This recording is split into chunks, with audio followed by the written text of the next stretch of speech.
Hi, my treasures. Today we have a special guest. He is from Santa Ana, my beautiful hometown. He's a rapper, and his name is Still Authentic. How are you? Shouts out, shouts out. How are you doing, Yvette? Good. Thank you for coming on the podcast. My pleasure, my honor. And I'm honored. today we are, this is my new logo, so you get to represent our first episode with the new logo.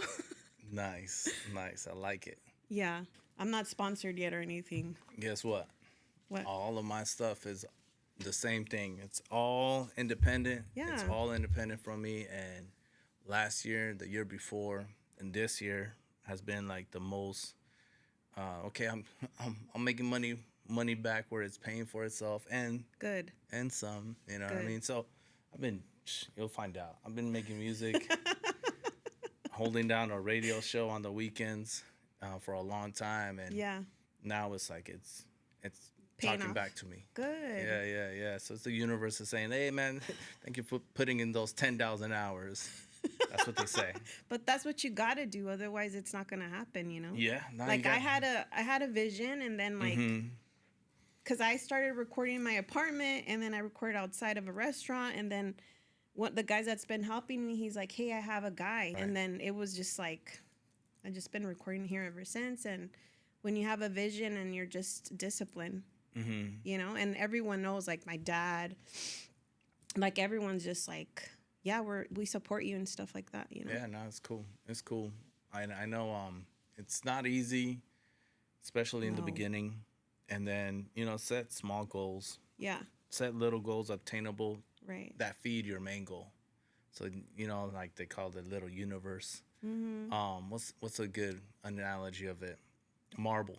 You know how Marvel has their universe, Exactly. Spider-Man and stuff like that. Use that cluster. Yeah. Just put a cluster of certain things, and then just do your little goals. And that's what's Yeah, that's it's helped me out. happening.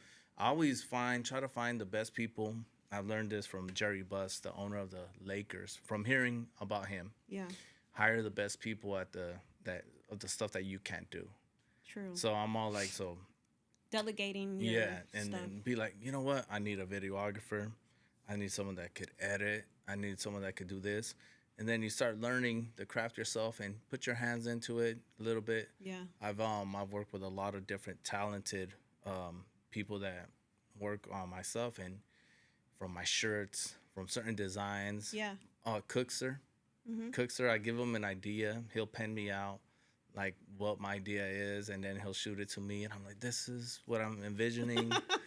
And stuff like that. Yeah. And I was all like, that's what's up, man. Always get the right people. You're gonna overwhelm yourself if you try to do everything. And how do they know? They got a team. So, well, slowly but surely, I'm building a team. Yes. So I have a team, but it's a baby one. It's a baby. It's growing, you know. that's what's up. But I mean, Yeah. I'm excited. Like I hit 500. I started with 50. Now I have 500 followers on Instagram, and then I Nice. switched my logo because one of the guys helped me. His name's Eric. He was like, "We gotta revamp it," and I'm like, "Okay." So then he gave me this, and I love it. You know. Yeah. No, what's up? Do you want to tell us how you started rapping? Making music. I think growing up in Santa Ana, it grew with you, like Yeah. music wise. Your parents playing music. Where I grew up in, Yeah. it was every single genre of music that you could think of. We played the Bee Gees in the house. Yeah. We had Elvis. We had Cepillín. And of course, we had like the what are they? Boleros? Is that what it is? Yeah. Like from I forget, Agustin Lara. I know we would listen to him a lot. But then we had like just everything that was just growing up, and I grew up from 80s into 90s in Yeah. Santa Ana, so it was very, very active. And just going outside of the house, that's where you got your Rick James, Yep. your Selena, you know what I mean, your Parliament Funk, The Gap and the Band. Gap Band, Lakeside, Houdini that was rapping. Yeah. And when I started listening to the radio, it was what my parents would listen to. Yeah. And then little by little, I started transitioning to some Dougie Fresh, Slick Rick, Yeah. listening to Power 106. Yeah. Was the station for me for many, many years. Big boy. Big Boy, the Baker Boys, Jeff G. Um, he had the rock box, and then I would just listen to the radio, and it was everything. It was everything. Yeah. I had to spend some time with my los bookies. Yes. So I would be with my mom and my dad driving somewhere, and they'd play Temerarios. Yep. And then we'd go. I'd get home, and I'd turn on some Big Boy. Big Boy was in the afternoons when I would get home from school. So DJ E-Man and you know, stuff like that. So I always wanted to kind of. It was like a musical thing. Yeah. And I can't really sing too well. Yeah. But I knew I could put words together. Yeah. So Slick Rick, what was it? Even from the Bay, it was MC Hammer that was very popular. Yeah. Even had the movies, you know, even though they were like commercial. We didn't know it was commercial. We just liked MC Hammer. And he was like, even the Addams Family. Remember that? Do you remember he made a song for Addams Family? I'm trying to remember. There was a something part two. Like that. There was a soundtrack. And that's when you knew, oh, you know, these cats sold out.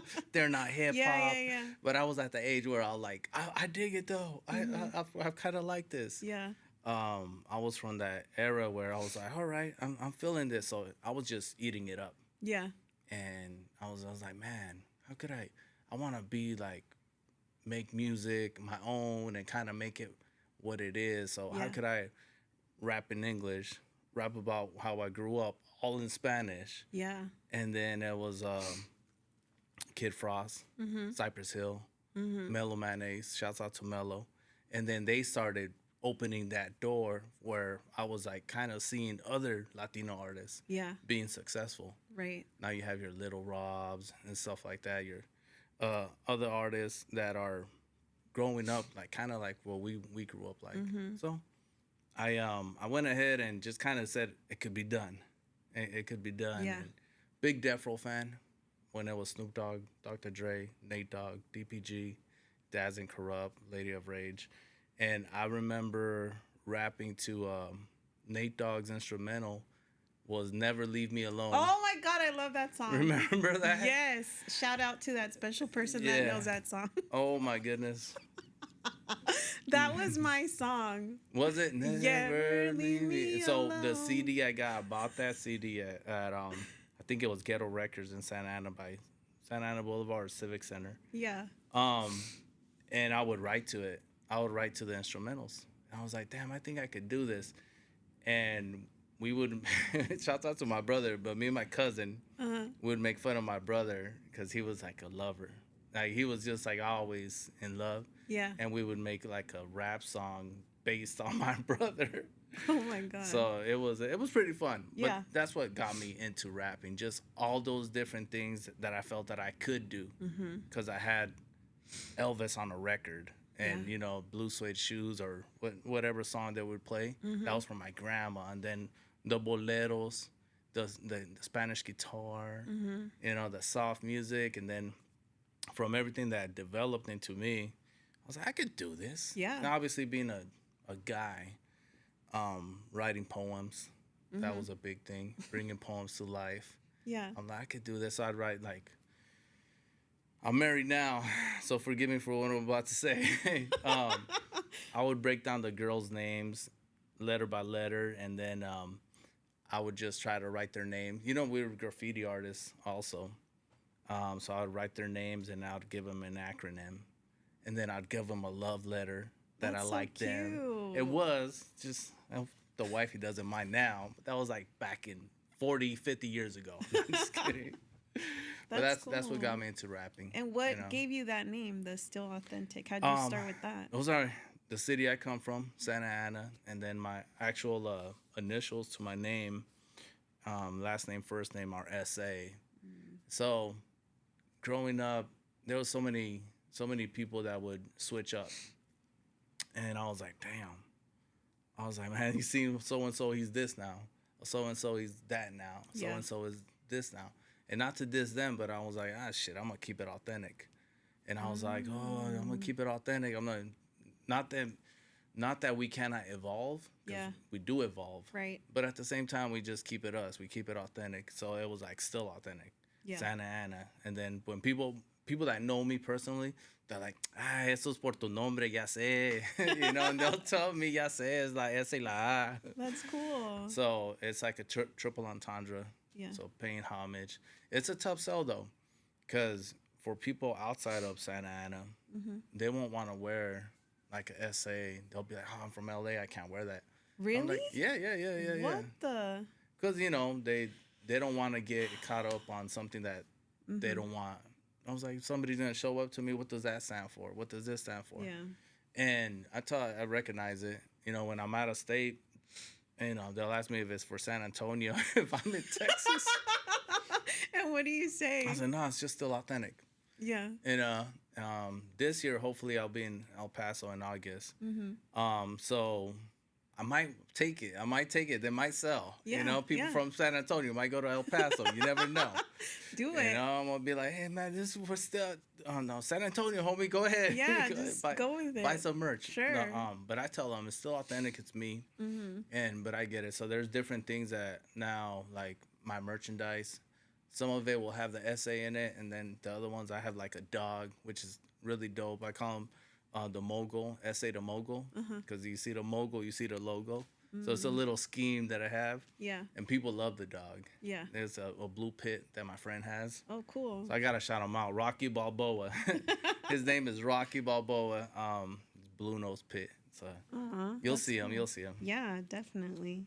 So do you want to talk about Santa Ana, our beautiful hometown? Our beautiful hometown, Santa Ana. I grew up there 18 years of my life. My first 18 years. And I saw a lot. I was raised in the church. My mom took me to church every Sunday, and if I didn't go, I would, I would bring out the worst in her. Yeah. So I would go, I was very deep into church with my mom. I was also the how could I say, translator for my mom. So I was a middle child, one of 5, and so I went everywhere with my mom. So we'd go on the bus, or when my dad would drop us off somewhere. Yeah. And we just walk. So Santa Ana, I went from Bristol, where Modern Day's at, Bristol and Edinger, all the way from every point of every ward in Santa Ana. I walked through every dang street because that was it, or get on the bus. And I think we all did, because I remember walking everywhere too, taking the bus to school. Oh, I hated that freaking bus. I graduated from Century. Shouts out to the Centurions and class of 2026. Congratulations.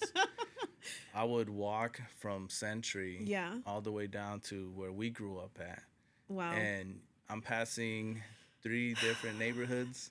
So sometimes I was passing, I would have to take the side cuts, the shortcuts, and the long cuts. Dang. just to avoid, because it didn't matter if you were gang related. It was just where you live, where you grew up at. Exactly. So I grew up with cousins on 3 sides of Santa Ana, and they didn't see eye to eye. Yeah. Because of where they grew up right. at. So you grew up on, let's say, on one street, the whole street crosses the entire city of Santa Ana, and there's 3 gangs that you grew up on this one, you're from here, you grew up on there, you're from here, and you grew up from here, you grew up here, you're from there, you're affiliated. Those are the friends that you grew up playing soccer with, playing catch with. Yeah. Right? So you're kind of like, damn, here we go. And we have some friends that look just like their older brothers. Yep. They look like it was like, you're so-and-so's older brother, little brother. And we get in trouble for them looking like their brother. Yeah. So that was in a nutshell coming home from school. So I was all like, damn, man, I gotta know my city. Yeah. I gotta know where I could be at and know where I can't be at. So it was like bittersweet because you were always looking over your shoulder. You were always like on the defense instead of embracing it. And it wasn't until after I graduated, I went to college in Riverside, the Norco campus.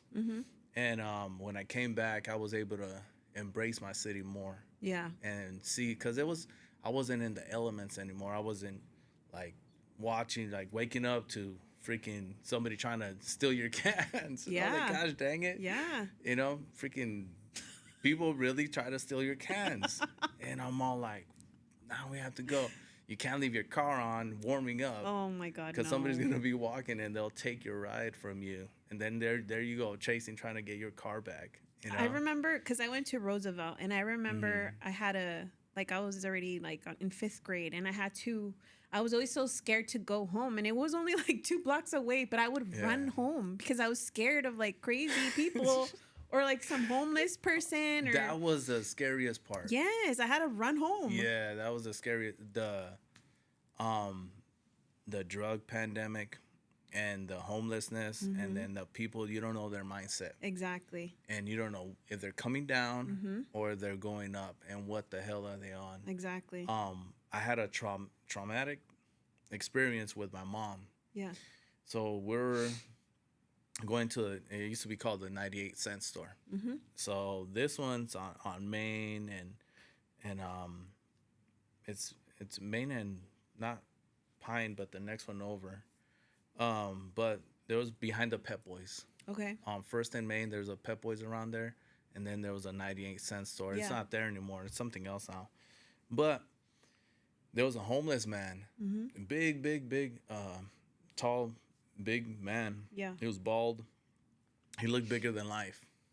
This guy, clean cut though, clean cut. And me and my mom were walking out the 98-cent store, and he decided to scare my mom. My mom suffers from epileptic seizures.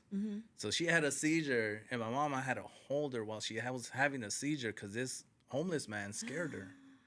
And I think I was like 8 years old or 9 years old, and I was just holding her and hanging on to her. And she got scared for this homeless man. And she just got scared. She had a seizure on the spot. And so this passed, and I remember seeing the guy at the laundromat. And I was like, man, watch out, man. Watch out, man. Watch out. Wait till I'm like old enough. And I kept holding a grudge, and I was angry at this thing. Right.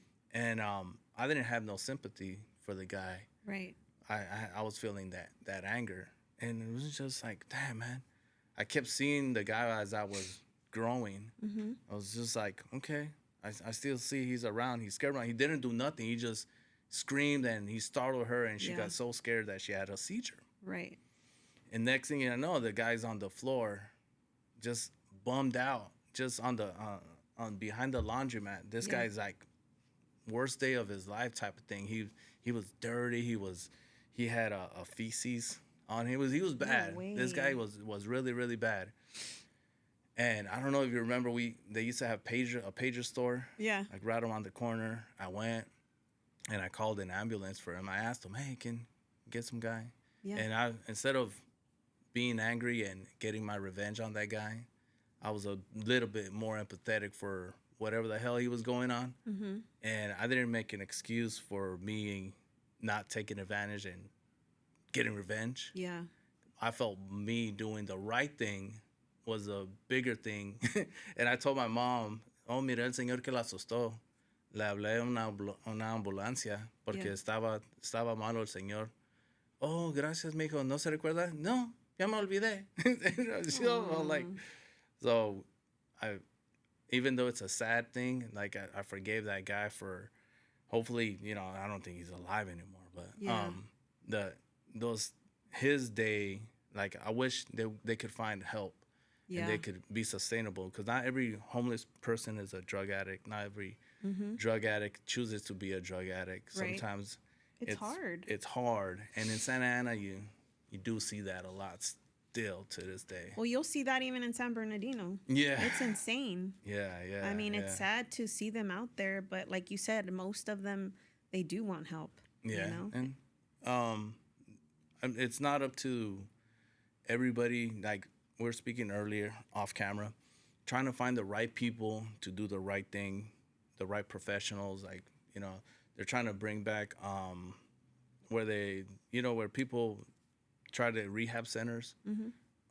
They're trying to find. I'm trying to find myself, if I made enough money, in a more industrial area. Yeah. Because some of these rehab centers, they are in the middle of a neighborhood, and the neighborhood obviously doesn't want that around their children, around elementary schools, middle schools, high schools. A lot of the times, every single there's I have personal experiences with certain family members that they've tried rehab and it hasn't worked. Yeah. And I was like, man, if they were out of these elements, I think it would work. Yeah. But they're just brought back into those elements, and it's like, dude, these people, they used to be my heroes at one point, and they haven't found the actual help. Now I'm like, damn, I'm showing up with, the brown bottle that cleans their wounds and some gauze and stuff like that, just so Like peroxide. the peroxide, right? That helps them clean up their wounds. Yeah. And then these are just people that they're not bad people, but they made real bad decisions. And when they try to get help, it was too much. It was too much for them, and they're still stuck in it. That's sad. That's the sad part, but that doesn't define Santa Ana. No, of course not. I mean, look at us. We're trying. We are trying. We're trying. Trying to help others at the same time. Yes, that is awesome. So I know that growing up in Santa Ana, I think that was like what got me into music too, like hearing just a different sorts, all kinds of music. Yeah. We just didn't have one little road of like, okay, you're just gonna listen to funk. Like we had everything. I think so, growing up, because we had from what? Selena, Los Bukis, The Cure, Depeche Mode, Madonna, Michael Jackson. I listened to Genesis. My brother-in-law put me on Genesis. Okay. And stuff like that. We were listening to synths earlier. Yeah. And that's one of the things with hip hop. Yeah. Us being Latinos, there is certain individuals that might be like, hey, stick to your own lane. I'm like, this is my lane. What are you talking about, man? I was all like, I listened to Aaliyah right before I got here. Now I'm bumping some Selena. Yeah. And later on, I'm going to play some DJ Quick, homie. What are we doing? Yeah. It was like, it's everything that we do in Spanish. The Spanish, Bad Bunny did the Super Bowl. The Super Bowl, right? And I was like, I never really gave him a chance. Really? I never really gave him a chance. Well, I just felt like the music that reggaeton. You don't like reggaeton? I don't have a playlist of reggaeton. Okay. I love reggaeton. I love man, I forgot the guy's name. Do you like J Balvin? Because that's my man. J Balvin. Shout out to J Balvin. Well, before him, was it Don Omar? Yes, Don Omar. We see Yandel. Yandel, he's still around. So there's a rapper named Noriega. Okay. That I believe that he was kind of like the bridge to hip hop and reggaeton. Okay. So Noriega, he has a show called Drink Champs, and then his crew, he's Puerto Rican, and I listened to it because of him. Yeah. But so everybody liked Bad Bunny. Right. My kids love Bad Bunny. Yeah. And I was like, all right, that's cool. I'm listening to my underground hip hop, my like certain stuff that's kind of still relevant, and I was like, dude, when I saw him on the Super Bowl, I started listening to a lot more. So it's it's cool. I love Pitbull because of I got to know who Pitbull is. Yeah. And I would just when my DJ friends, shouts out to Abstract and the Cancun Joey, DJ C's, DJ Fuse, you get. I know party. Cancun Joey. Yeah, Cancun Joey. I grew up with this guy. Yeah, that's my dog. Yeah, so shouts out to Cancun. Yeah, Cancun. So we'd listen. Cancun likes indie stuff. Yeah, he's a chill guy. But when we're out at places and we put some Pitbull, put some whatever needs to get the party rocking, and that's the only Pitbull that I would hear. Yeah. And then I started digging into what Pitbull, who he was. He used to be a battle rapper, and I never knew that he was a battle rapper. And I was like, damn, that's what's up, dog. So shouts out to him, man. He's still doing it. But Bad Bunny, I think it was more of a let him do him. Yeah. Yeah, let him do him. And once I started seeing the whole Super Bowl thing, I embraced him a lot more. Yeah, he did a great job. Yeah, it was. And then he brought Ricky Martin out. Yeah, Ricky Martin. I love Ricky Martin. Do you? Yeah, when I was 19, I wasn't 19. I was like 17. I got like really good grades, and he was playing at the Honda Center, and my dad's like, you want to go see Ricky Martin because you got good grades? And I was like, yeah. And he's like, okay, I'm gonna get you a ticket. You're gonna go by yourself. I'm like, I don't care. So I went by myself. Yeah, I went by myself. Oh, wow. I was 17. I was like like 3 rows down, and then I met Talia because Oh, she that's was dope. there.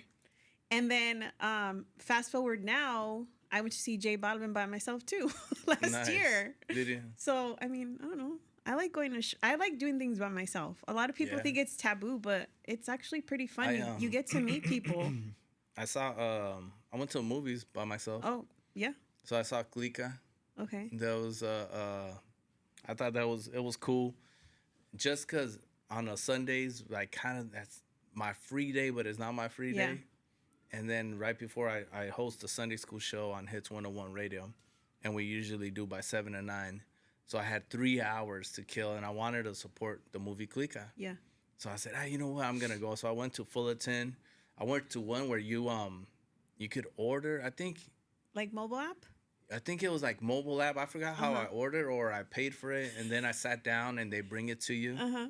I was like, oh, this is cool. I was getting all Uh-huh. comfortable and taking a selfie. I'm like, mira nomás, míralo, míralo, míralo. Uh-huh. And then I saw that. So I think that's cool. I usually go to the beach by myself though, sometimes just to get away. Which beach? It's Laguna. I'm sorry, it gonna sound bougie. Laguna It's Beach, okay. across the street from Javier's. Okay. They have that Shake Shack around there. So all you have to do is just walk to the Shake Shack, Yeah. get something, walk back down, and right there just chill. So Yeah. I like that little spot. There's a couple other hidden spots, but I'm not gonna give them to you. I'm gonna gatekeep. What motivated you to start your radio show? Wanting to get into music. So my friends, DJ West Coast Renegade, he was part of Hits 101 Radio as Yeah. a guest DJ. And he goes, "Hey man, you wanna get into it?" I was like, "Yeah, man." So we started Sunday School Show, and that was like a gateway. So a lot of my music that I write, I'm coming from the 90s, so it's a lot of storytelling. Yeah. So fictional, non-fictional.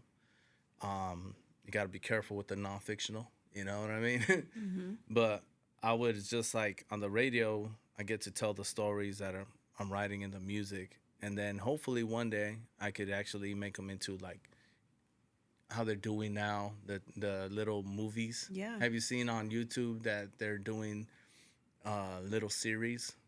So my dream, Yeah. which I'm hoping to make it to reality, is having an album called Undeniable. So I'm gonna make that into a little miniseries. Cool. So from top to bottom, I'm like, how could I do this? Things like AI. Yeah. I know I'm gonna be able to do it, even though I'm on the fence with AI Yeah. because what it's doing to the earth, like all the stuff, the water, the how hotter it's gonna be getting, the noise. Like I'm very empathetic because that's not right. Come on, man. Yeah. But you're using it. What are you doing? How do you say you hate it, but you're using it? Yeah. And so I'm all like, yeah, because it's not gonna go away. But hopefully there's laws that will prevent from fucking draining the water out in certain areas. So you have to use it because it's Yeah. not gonna go away. No. And help it make your job easier. But how do you stop from giving in to those greedy people that are like Yeah. trying to build data centers that are as the size of Manhattan? Yeah, that's insane. That's insane.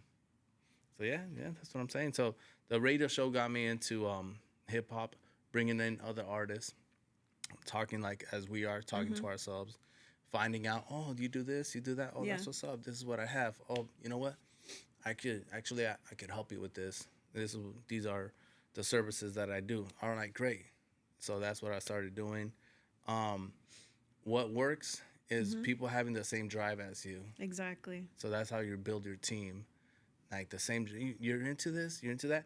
And so you get away from just sitting and drinking beer and watching football games. No disrespect, but you know what I mean? Yeah. Like hanging out, let's go over here, let's do this, let's do that. Right. I used to be like an asshole because all I wanted to do was get my music out. And I was just trying to do it with people that probably didn't have the same work ethic as me. And I was just feeling that our relationship, our friendship was dissolving because I was being an asshole because I wanted to get my music out. Yeah. And I wanted to do it with my friends, the people I grew up with. Yeah. And then I was just pressuring. I was like, dude, I'm going to mess up our relationship as friends, which I love our friendship. I'd rather just hire the people that are going to be, let me do this, let me do that. And so that's what I did. So got my friendship still. And I know that I could go over here, hit record, and do what we have to do. Yeah. You know? Exactly. Sound familiar? Yes. Yes. I treasure. Yes. You can't bring your friends into it that they don't have the same vision as you do. Yeah. And, you know, and it's your path. It is. And you can't blame them for it. Exactly. Because you want them, they're carrying their cross. You're carrying your cross at the same time, and you're like, all right, I know where I need to go, but I was getting mad. I was like, damn, I was getting frustrated. I was like, hey, remember Kobe with the Lakers? He was mad that nobody around him had the same work ethic as him. You know, I was like, I'm Kobe. No, I'm not. You know what I mean? I had to humble myself down. I really had to discipline myself. Yeah. And then we're talking about making music, having a family life. You know, I have a 19-year-old son. I'm married. And we have a blended family. And then how do I find the time to write music? Yeah, it's a lot. Spend time with the wifey. Spend time with the baby girls. Taking them to softball practice, go to their school events, and do all those things and still do the radio show and still go on tour and do these shows. I'm like, damn, how the hell you going to find all this time? And communication is the answer. Yeah. Just got to communicate. And balance. Yeah. Well, yeah. Balance everything out. You know what? Good. You know, I mean, I have people call it PTO, but I'll save like my vacation time for certain things that I know is going to take me out of like, I'm going to need 3-4 days, then come home and then try to do everything that I missed on and try to recoup for like those little 4 weekends that I missed. And it is tough. So it is a balance. You have to be selfish. Yeah. I mean, from your first show, like, do you remember how that went? Yeah. How was that? My first show was in Anaheim off of Euclid. Yeah. And I thought I went in with a promoter that he wanted to start doing shows, and he wanted to be the next big thing, right? So I got a bunch of my coworkers. They showed up. My boy DJ Fuse, he was at Power 106. Yeah. It was my birthday weekend. Sparky showed up. DJ Ralph showed up. Abstract showed up, and it was a packed house. I met a lot of people, and I said, I'm gonna wing it. I'm just gonna go out there and I'm gonna perform. Yeah. And I remember I was drinking. Everybody buying me shots. So I was like, shouts out to my homeboy Sporty. We were just drinking it up, and song came on. I was like, oh shit, what the fuck? I forgot everything I had in my head. I was all like, damn, here we go. So I went for the first verse that I was rapping on. When it came to the hook, I let the hook play, and then the rest, I just freestyled it. And I was just like, I'm just going to freestyle what we got going on. And it was just an ultimate high. Yeah. It was just all like, everybody, they don't know my music. Yeah. They're there to support. Yeah. They were feeding off of the positive vibes, even though it was a little bit of a tequila, everything mixed in there. Yeah. And it was just like one of those things that was like, it was humbling, but it was hidden by the vibes that we're pushing out. So it was one of those things like, all right, I need to get a set right. Yeah. I need to take myself more serious. It's not just a party. It's not a popularity contest. Exactly. And it was a hell of a night. It was successful. Yeah. Like they wanted us to come back.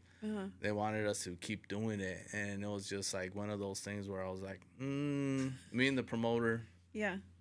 We did one more event that was it was a good event. But the promoter, they had different ideas with how we had an agreement. Yeah. And I just, I was like, lesson learned, boom, boom, boom, boom, boom. Yeah. And we just let it be. So yeah, that was the first show. Just freestyled it. What was your memorable show that you can remember that you're just like, that was a good one? Like what happened or? I had last year, well, just this past May 9th, I performed for Wicked Ways Car Club. Okay. Right there where the OG Mike's used to be at. Yeah. They shut down the parking lot. They shut down the street on the side. They had vendors. They had lowriders there. And I felt at home. Yeah. That was my first time. I headlined the show, even though I wasn't on the flyer. But I was like, hey, I had them come to my show. And they're like, yeah, man, there's no budget for this. I'm like, what do you mean? You should just ask me, bro. Yeah. This is love, dog. Come on. You gonna perform? I'm like, yeah, but we don't have a budget. I'm like, don't worry about that. Don't worry about a budget. This is my hometown. Yeah. And that show, it was really cool. DJ Wheezy, one of the her birthday's gonna be this weekend, so happy birthday to her. She was the DJ Brown Eyes, but it was cool. And being in front of my hometown, performing, and I'm still making a name for myself. Yeah. But everybody knows the face. Yeah. Everybody's familiar with it. And that's what I'm getting. So when people come up to me, I had a booth. There. Yeah. Hey, man, I know you from somewhere. And I'm all like, yeah, what's up, man? How's it going? And I'll give them a flyer. Yeah. I'll introduce myself. Here comes another person. I've seen that before. I've seen you before. Where do I know you from? So I'm like, oh, this is me. So little by little, I started seeing my followers grow on Instagram. So that was a little bit, that was memorable. Last year, I was in Arizona with the MB Riders. Do you remember MB Riders, the group? They do have some classic songs. When I play it, you'll hear it. Probably. You'll see it. You know, and be like, I'm sorry, it's not Coldplay. I'm sorry. I don't know if you like Coldplay either. I do. No. I saw them back in, what was it, 2002 when they did a free show in Hollywood. Oh, you went to that? I went to that. I was there. You went alone? Huh? You went alone? No. I was just saying. My ex-boyfriend. Oh, well, that's He's probably seen it anyways. Yeah. Shout out to him. Shouts out, man. Shouts out. I got love, you know? I don't really hate anyone. I know. We'll talk about that later. It'd be like, you know, you grow, and then it's just like when you're younger, and you just kind of evolve, and you reflect on certain things. Yeah. Things might be different nowadays, but yeah, they weren't at that time, so that's why we're here today. Exactly. So Arizona last year, it was a Chicano festival, and Dolly Girl, that I'm part of her group, set up shop, and it's her record label. And it was like, hey, we're going to Arizona. We're gonna be there for 3 days. Yeah. Bring merchandise. We're gonna be there Friday, Saturday, Sunday, and we're gonna be there all 3 days, selling merchandise. So I had 3 shots, 3 days. 2 days to make a name for myself. Yeah.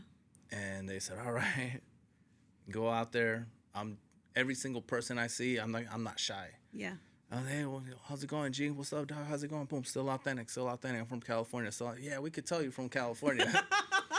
Thank you. Boom, boom, boom, boom, boom. Yeah. So I'm trying to get as many people as I can. Yeah. MB Riders are closing out the show, and they're running late. Not MB Riders, but the show is running late. So it's Zigzag and Dose.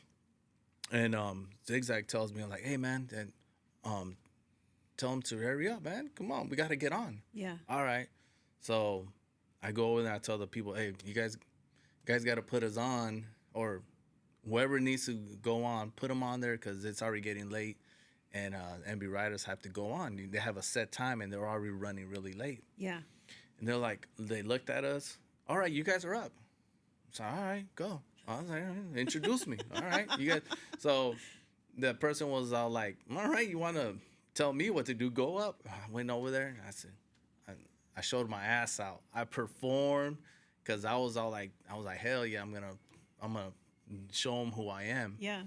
Sure enough, I do my 15-minute set. I get back down. One person comes up to me, talks to me about something, and it's like I can't understand what they're saying. Yeah. Like I'm on a cloud 9, like I'm in a euphoria. Yeah. And it's just they're talking to me. And, all right, that's what's up, man. And I shake their hand and I go back to my booth. And I don't remember what that person was telling me because I was in such a great high from it. And I get to the booth where we're at. People start coming. Hey, man, why haven't I heard from you? Why have I never heard of you? I was all like, well, this is who I am. And from that change last year, that was that one that changed this year into next year. That show is still, I'm still getting, I would say, like, I can't say revenue, but I'm still getting the residuals from it. That's cool. Like the people that from Arizona, shouts out to Arizona. Yeah. They showed so much love. To this day, they're right there. And they're communicating, sending me messages. That's so when cool. you coming back to Arizona this year, I'm gonna see you guys. October 3rd. October 3rd, we're back. So yeah. And that was Arizona, and they treated us so well. They had us at a hotel called the McCoy. And this place was like a retro motel, and it was so legit. They had like the McCoy has this. It's an oatmeal, all you can eat oatmeal station. Really? So it's like 21 different toppings. Nice. 21. So it has like walnuts, has raisins, has cranberries, has brown sugar, has vanilla, and all these things. And it says world's largest oatmeal station. So corny. Yeah. I digged it though. Like it was so legit. It was the McCoy. Shouts out to the McCoy. Nice. And that was one of the most memorable ones because I got off stage and I was still like vibing off of the fucking crowd. Yeah. And it was cool. I mean, I remember when I used to perform, like you get a little bit of like nerves, but then once you're up there, you kind of like, I don't know, something happens where you just switch off and then you're just, in that vibe. You can't think of anything. Yeah, exactly, because I'll throw your ass off. Yes. And that's happened to me. Ooh, girl, it's happened to me where I'm like, oh, shoot. My homeboy would tell me, you fucked up twice. I'm like, yeah, man, I saw this. Yeah, but that just makes you better, Yeah. And Who cares? I've had, I'll tell you this. I've had more failures than achievements. But everything that I failed on, I go back and I'm like, yeah, this shit didn't work out. I'm like, hold on, dog. Hold on. We're not doing that again. You learn from it. Yeah. So I'm all like, all right, keep going. And sometimes I've gone to shows where it's just my lady. So I went to this show where it was in Fullerton. And it was me and like 7 different acts. Yeah. But everybody was doing their own thing. Everybody was doing so. The stage, it was built like this. Yeah. And the only person in the crowd was my lady. And nobody knew me. Nobody knows me. Like nobody knew me. So you can't get mad at that. That's true. You can't get mad at nobody. So I was all like, I know how it feels. So I performed. I still have the video. I was so proud of my lady that she recorded me. I was like, shouts out to my #1 fan. And I said, boom, boom, boom, boom, boom, boom, boom, boom, boom. And I did my set and I started performing and I started like hyping myself up. Yeah. I said, fuck it. It's just me and her right now. Let's freaking go. Exactly. And freaking pop, pop, pop, pop, pop, pop, pop, pop. People from the outside heard me. Yeah. So when I was done with my set, I went outside and people heard me and they're like, hey, man, that was you. I was like, yeah, dog. Oh, that's what's up. I'm like, let me know when you go on. So I was like, when the homeboy went on, the person I just met, I made sure I was there. Yeah. I was like, hey, man, you probably didn't have that same feeling. You were just, hey, let me go socialize, network. Because that's one of the things with a lot of hip hop shows. It's networking. Yeah. Who you meeting? Who you gonna like? All right, let me get you on a record. Hey, let me get you on a record. What can I do? I could write something for you. Yeah. I could do this. I could make you a scratch record. Like if they want to rap. Like I've had other artists, Chicano rappers. Yeah. That tell me, I want to rap like you. I want to rap like you. And I'm like, rap like me? You're a legend. Yeah. I want to rap like you. I can make you a scratch track. And scratch track is just a track that I write, record it, they rehearse it, and they put it out. So that's a scratch track. What motivates you to write songs? Like, what inspires you? A lot of things, a lot of feelings. I'm very passionate, Yeah. aka emotional, being a mama's boy. You know Mm-hmm. what I mean? So there's that passionate side of things. Yeah. Um, and then there's also that love is a beautiful thing. Yeah. And I'm working on a project, Mm-hmm. and it's a love project. Love is just love is you could love pizza, right? Yeah. Something silly, right? Yeah. But you could love to hate somebody, True. and it might come out as anger, but Mm-hmm. it's a love hate type of thing. And my whole thing is like people say, "Oh, you peel it off like an onion." You ever heard that term? Yeah. Something like that. And I said, "No, it's a rose petal." I was like a different layer to the rose, so you get to the center of the rose type, not a Tootsie Pop, but the rose, right? It has Yes. different stuff that you could peel off, Right. and that's what drives me, my love for it. Different things. There's love that for I don't want to say too much Yeah. into it, but it's just a love for different subjects. Yeah. Do you remember writing your first song? My first song, yes, it was 714 Days. How's it go? Living in this beautiful struggle. So we hustle. And that was like in the 714 Days. Yeah. So it was a man in the mirror. It's a man in the mirror type of song Mm-hmm. where we're saying that everything that's wrong with us, but we're not looking towards what we're doing. So if you see the video, there's a version of me killing myself, like the trying to get rid of myself and us Yeah. being like our own demise. Yeah. So that was the first one. And Shady, my homeboy Dennis, he made the beat for it. So that was one. You could tell how far I've came. Yeah. Yeah, once you see that, I left it on YouTube. Uh-huh. And there's a sample there that got caught by YouTube, which I didn't know he sampled something. Uh-huh. So they muted the beat. So they muted the beat, and I was like, "Oh man, why'd you tell me I was a sample?" Boom, boom, boom. Dude, she was like, "Are you gonna clear it?" Nah, let it play. I want this to be a learning lesson. Yeah. And people will tell me like, it's cool. But I had my nephews come out on the video, Uh-huh. and I'm interviewing. What do you want to be when you grow up? I want to be a firefighter. One of my nieces says, I want to be Wonder Woman. You know, just Aw, like yeah. So that was the first one because I wanted to be like a rapper with a message Mm-hmm. or an artist with a message. Yeah.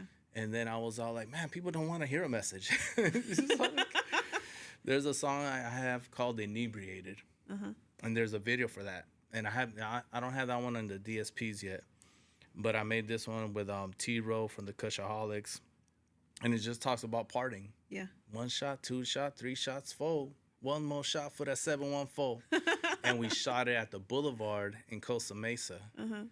And they DJ West Coast Renegade. He DJ'd that night. They let us shoot the video there. Mm-hmm. That was the highest grossing night for them that at that time That's crazy. when we shot that video. Uh-huh. And till this day, this was 2018 maybe. Yeah. They'll hit me up, hey man, freaking Inebriated, dog. When are you gonna perform it? When are you gonna perform it? And people love to party. Yeah, of course. So I started doing party records. Different category records too. Mm-hmm. Like I got Falling in Love records. I have records where I had a groupie. And I was like, damn, this girl she kind of won't get the hint. It was a situation where she kind of stalking. Oh, wow. She would watch my Snapchat Uh-huh. and then show up to chapter 1 Uh-huh. because she saw that I was at chapter 1. I was at Proof Bar in Santa Ana. She showed up at Proof Bar. I'm like, what the hell? OG Mike's, stuff like that. And I was like, damn, but she had a boyfriend, Yeah. and I was like, damn, I don't want to step on nobody's toes because of Right. karma. Mm-hmm. So I'm all like, I'm not going to do that to the guy. Yeah.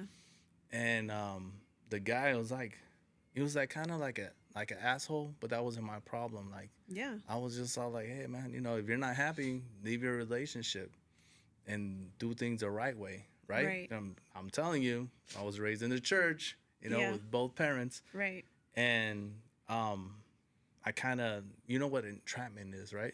Mm-hmm. So I made kind of like I got her entrapped. I was all like, man, I gotta get her out of here, man. So it was like create a little entrapment for herself, and then that's how I got rid of the girl. But the guy, he kept agging on, kind of like hating on me because he kind of got like a whiff of things or something. I was like, fuck it, I'm gonna make a record out of this. So You I did? made it's called Missing. Okay. So the I whole need to hear record, that. it's called Missing. And then I shot a video. I had one of my friends play the girl, Yeah. but you never see the girl's face. Okay. So that was like the whole little, Yeah. like, wait, who is that? Who is that? Yes. Who's the girl on the video, man? Yeah. Who's the girl on the video? Right. I was like, just Missing. So it's fun. It's fun to create a record, and you gotta know some of the stuff is like you don't know the story behind it, so you kind of don't relate. Right. But now you put some pieces together, then you're really gonna be like, out her clothes. So I have a bar that says "Out her clothes, Jordan pose," and it was a Jordan with the legs open. Yeah. Fill the gap, I suppose. So I'm all like, but I never crossed that line. So, but I was like, fuck it, I'm gonna get on this mother sucker. Fill the gap, I suppose. So outer clothes, Jordan pose. Fill the gap, I suppose. So who would you like love to collaborate that you haven't? Who's someone that you wanna work that I with? would. There is a lot. Okay, like There's maybe a lot. 3. Yeah. Your top 3, Producers or whoever. I would love to do a record with DJ Quick because I think he was very influential to my well-being, my mindset. So I think he was like bam bam. So underground artist. He's not underground, but his name is Crooked Eye. So he's a very lyricist guy. He made a song called "Life in the Ghetto Shouldn't Be So Rough." That it really hit home for me. Yeah. Being raised on welfare. Yeah. And I was like, damn, I feel this. So, and obviously, for me, Corrupt is a top 5. Corrupt from the Dog Pound, which I would want to build a relationship in order before I ask. So I have a kind of like a little friendship somewhat. Yeah. Where his brother Roscoe, I don't know if you remember a song called "I Love Cali in the Summertime." I love it. He had a song that was that. So Roscoe, Yeah. he was around Orange County for a while, but I never got to like, hey, I want to do a track with your brother, or I want to do that. Yeah. I wanted to evolve Like organically. organic, yeah. Yeah. Because I know people that could reach out to people, Right. And I could possibly work with Crooked Eye, possibly work with Corrupt, possibly, shouts out to DJ Quick and just be like that. But I wanted it to be more organic before Right. the time hit stop. Yeah. Yeah, that would be it. What helps your mental health? Like because I know we saw a lot of bad things Yeah. growing up where we were from, and so Mm-hmm. what did you do in that process to keep yourself sane? I think it was really the religion part, like when my mom would take me to the church. Even when I graduated and I was living in Norco, in the IE, I was going to church on my own, and I found myself just going. I was living with my prima, and I would go to church by myself, and I was just like go to school by myself, and then I go hiking. Yeah. So those type of things, and being needed Yeah. a lot. Even though my family is like, we own the houses that we grew up in, but there's still a big need. There's still a big need. And so I was like, man, I want to take my people out of poverty, and that's the thing. In Santa Ana, we're thinking that it's poverty, but it's really not. We just got to fix a few things. Yeah. We just got to make this house look a little bit better. We just got to make sure the alley's cleaned up. We just got to make sure those people that are strung out, let's find them some help and get them where they need to be. And so I'm always, even now, I'm like, dude, how can, if I made 200K, how do I make 300K? How do I make 400K? And then I'm all like, damn, I gotta keep pushing, because Yeah. it's not all the weight on my back, but it's being family orientated, and then I was like, that's my little escape sometimes. You ever do TED Talks No. on YouTube?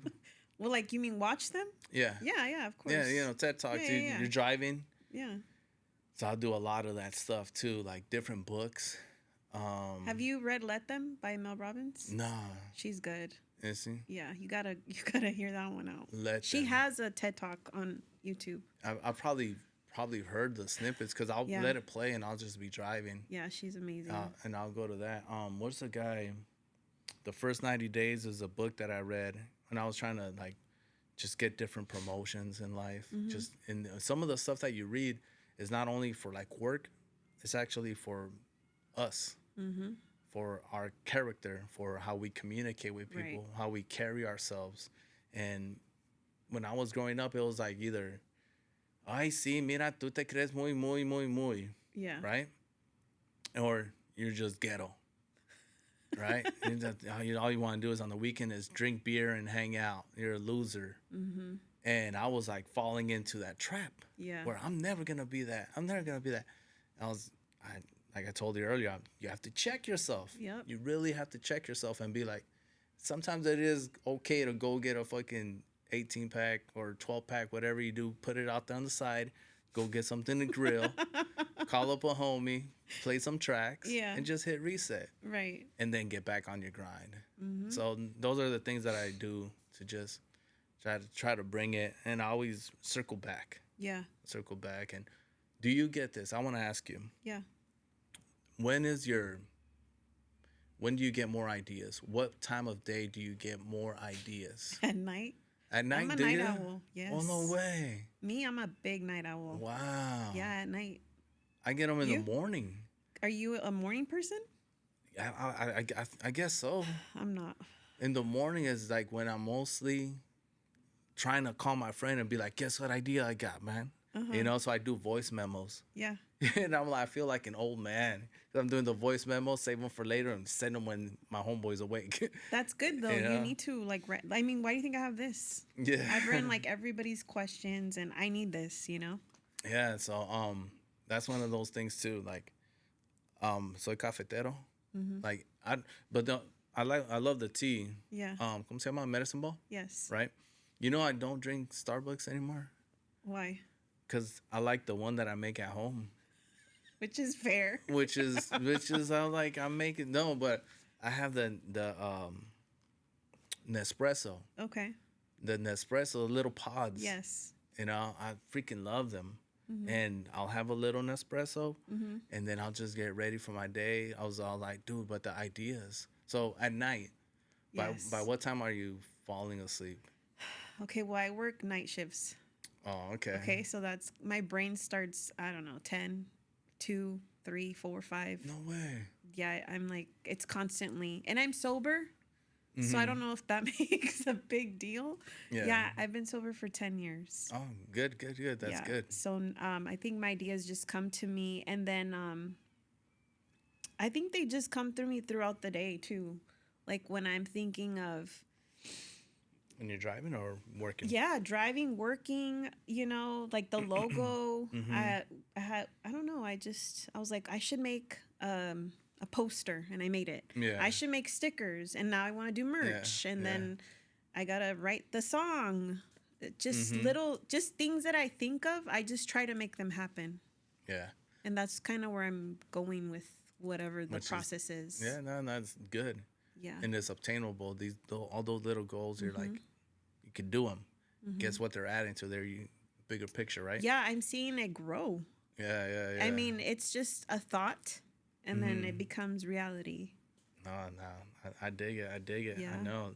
Like my hat, I have Bow Down Clothing. Shouts out to Bow Down Clothing. I have a collab with them. Yeah. Where it's a picture of Cookster. He says, hey man, you know the S. He goes like this. Yeah. The S and the A. He says, take a picture of it. And I was living at the Enclaves in Costa Mesa. And he took a picture of my hand doing the SA. And that's a shirt now. That's cool. It's just the SA. It's kind of hidden. People think it's California, the C and the A. We're like, hey, man, if whatever makes a sale, go for it. Exactly. So with Bow Down Clothing, we ship those shirts. What's a little island, and they ordered like 41 of those shirts. Really? Like they ordered a gang of them. I forget. It's a little island, and I always think about it. I'll remember it later. Watch, and I'll text it to you. Like these people ordered it, but it was just little ideas. It was a picture. Yeah. Now it's a shirt that's in a third world, not a third world country, but it's overseas. That's so cool. Yeah, Don't you love that? It's A amazing. thought, and then it comes reality, So and then it's just like Cookster said, yeah. "Hey man, you could put the S and the A." He took a picture of it, and we made it. Irvin Patino, he made it into like a Da Vinci looking one, and it's like the actual, and they're my actual hands. That is so cool. Yeah, yeah. I love that. That's a trip. We're gonna play a little game called Would You Rather. Okay. It's like getting to know you more. Would you rather? Have you seen my podcast? You gotta tell me like it's my first time. Okay, well, it's just questions, we'll get into it. All So, would you rather drink coffee or energy drinks? Oh, coffee. What kind of coffee? So the Nespresso, Yeah. it's just black, Colombian. I drink it straight, just straight black. Sleep in late or wake up early? I like to sleep in, but I love waking up because I feel like I'm missing out. Like what time's early? You're gonna hate me. I'm usually awake five in the morning. I'm a night owl. 4:45. I'm like, Oh my god. still laying down. Watch a movie or read a book? So real quick, if I could elaborate, I feel like watching movies takes away from my creativity, so I would choose reading a book. That makes sense. Yeah, I would hate watching movies unless it was a Tarantino or something like that, or something that my buddy says, "Hey, you gotta watch this." Yeah. I love The Sopranos, and then so I like series, murder mysteries, real what do you call it? Documentaries, Yes. right? The Iceman, not Drake, but the actual Iceman. I would watch stuff like that. But movies, I feel like they would take for. Have you seen Sleeping Dog? It's like a UFO documentary. No. Jeremy Corbell is Ooh, like. I'm gonna have to watch it. Yeah, I saw it. It's so good. How? They're actually what having. year? Huh? What year did it drop? No, it just dropped. Okay, so I need to watch this it. month, and they're having this. Wait, Yeah. no, I want you to finish They're, because they're somebody having- told me about this. They're having like this showing. I don't know, like a speaking thing in Yes. LA. Yes.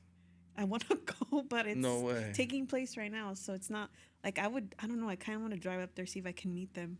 Oh wow. Like I'm Sleeping that Dog. intense with like UFOs. Like today? Like yes. Oh my goodness. Wait. What? My buddy was telling me somewhere in Palm Springs he wanted to take me. Oh yeah, they have the convention, So okay, so it's a and real they were thing. there. That's why they're over here in LA. Okay. So one of my buddies told me, and we always talk about like stuff that's going on. The Yes, it's- NASA people getting checked out, missing, the scientists. Can we finish this and then go into Yes. that? Yes. Because we need to go there. Okay, let's go back to this and then we'll go into that. Chocolate or vanilla flavor? Chocolate. Yes. Uh-huh. Yeah. Live in the country or live in the city? I plan to live in the country. Uh-huh. Yeah, that's I love my city of Santa Ana. Yep. And when I went to Norco, it kind of gave me a little country Yeah. vibe to it. Yeah. Yeah. Stay home or go out? I like to stay home as much as I can, but I like to experience everybody else's lives. Like I'm happy for other people. So I would go out now for me, but to see other people happy, if it makes sense. Yeah. Like I'm so proud of you. You guys are having a great time. Seeing a father hold his child and she's having a great time. Yeah. Like, oh, hey, that's me. Beach or mountain? I love the beach. Yeah.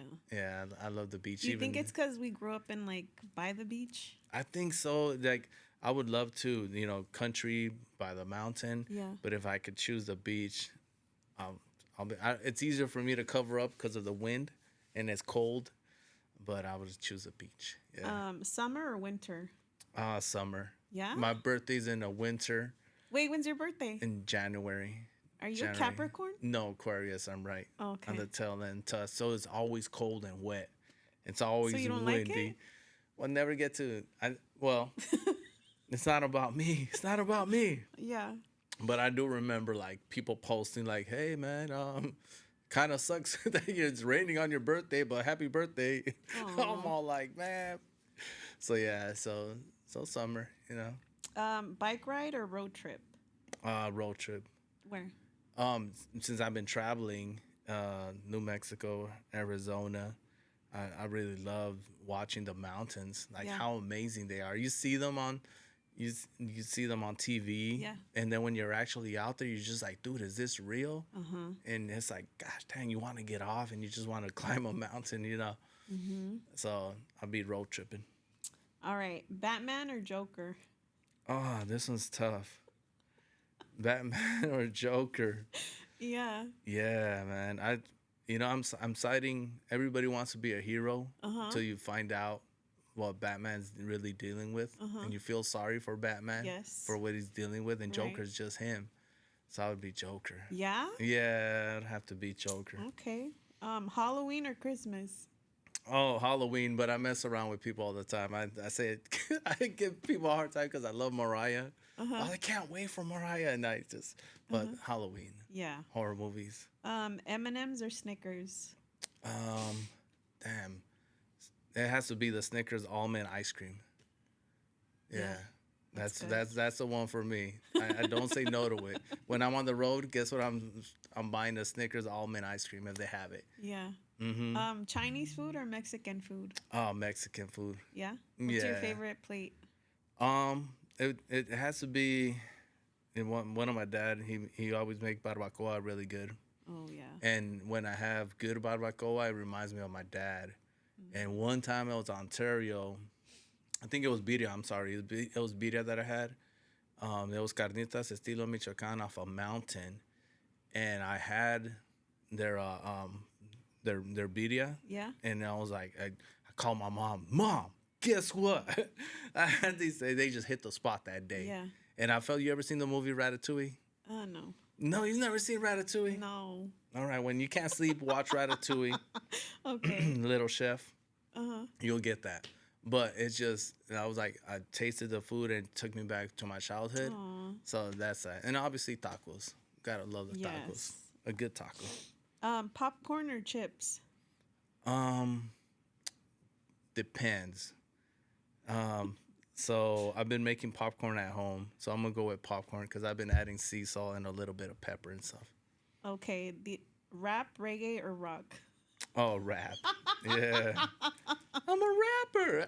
That's an inside joke. I'm a rapper. Okay. What's your favorite color? Oh, blue. Okay. Yeah, blue and black. Blue. Your favorite movie? It's gonna be cliche, man. What's that one? A Bronx Tale. Okay. Yeah, I felt like that kid. I haven't seen that. You've never seen a Bronx Tale? No. Don't hate me. Everyone's gonna hate You've me. never seen Bronx Tale. My I've goodness. never seen it. That's it. You're like, I'm out of here. So watch a Bronx Tale. And then Ratatouille back to back. They're both gangster. They're Oh both my God. G'd up. Ratatouille for sure.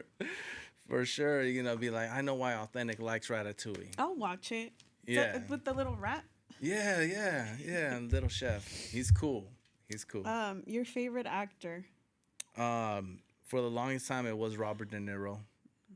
For that reason, yeah. So I would have to go with Robert De Niro.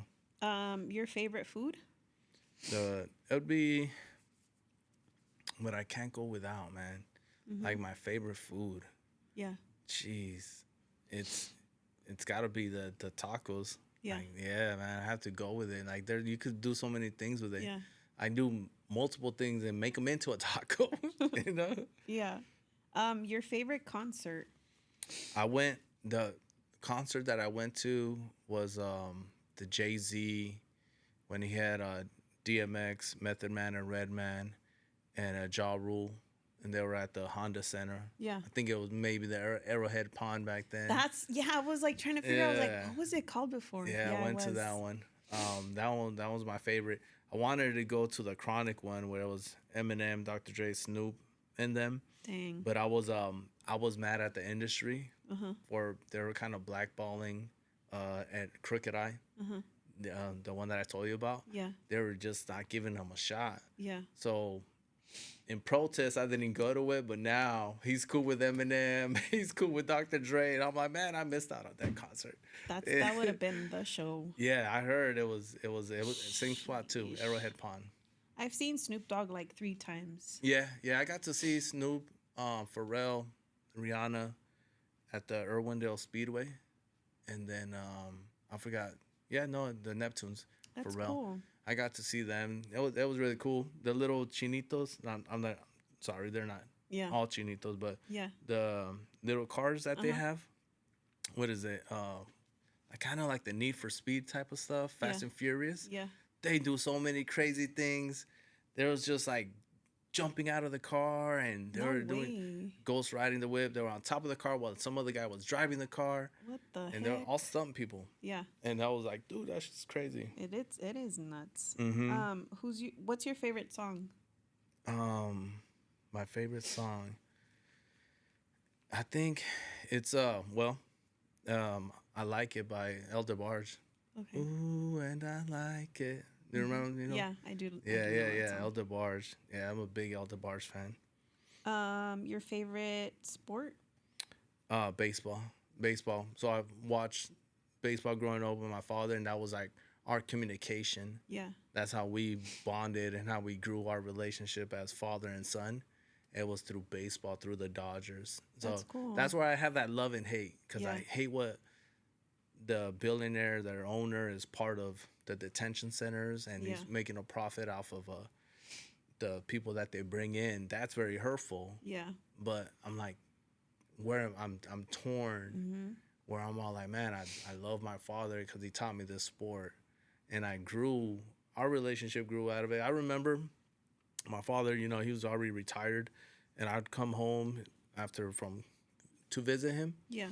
I'd come back home and visit him, and he'd be laying in bed watching the Dodgers. I'd scoot over. Yeah. I'm gonna lay down with you, and we'd both be kicking it, just grown ass men. Yeah. Just kicking and watching the Dodgers play. It was beautiful. I'm like, dude, it's like, damn, ¿qué pasó, Dad? ¿Cómo está? Aquí nomás mirando los pinches Dodgers. Okay. A ver, Dad, hágase a un lado. And I was just kicking, and that was our relationship. Yeah. Because that was our relationship as a kid. And my dad just, he was a smoker. He'd be having a cigarette and be like, pinche, talking about whatever he was talking about. I got to meet Tommy Lasorda. Oh, cool. He was their skipper for the longest time. And I called my dad when I was with Tommy. Papá, ¿qué pasó? Aquí estoy con el Tommy Lasorda. Hey. And Tommy Lasorda was telling him, hey, you have a great son, but in Spanish. I got a ball signed for my son from Tommy Lasorda. I go back and I show my dad. Pinche mentiroso. He didn't believe me. Really? He didn't believe me. No, and I told him, no, I actually met Tommy Lasorda. He lives in Fullerton. Yeah. So that's when he was still alive. So later on, he's like, you really met him? I'm like, yeah, Daddy gave me a ball for Caesar. Why would I lie about that? Yeah. And I was like, oh, shit. I never believed you. I was like, nah, you knew. But yeah. Do you have a favorite comedian?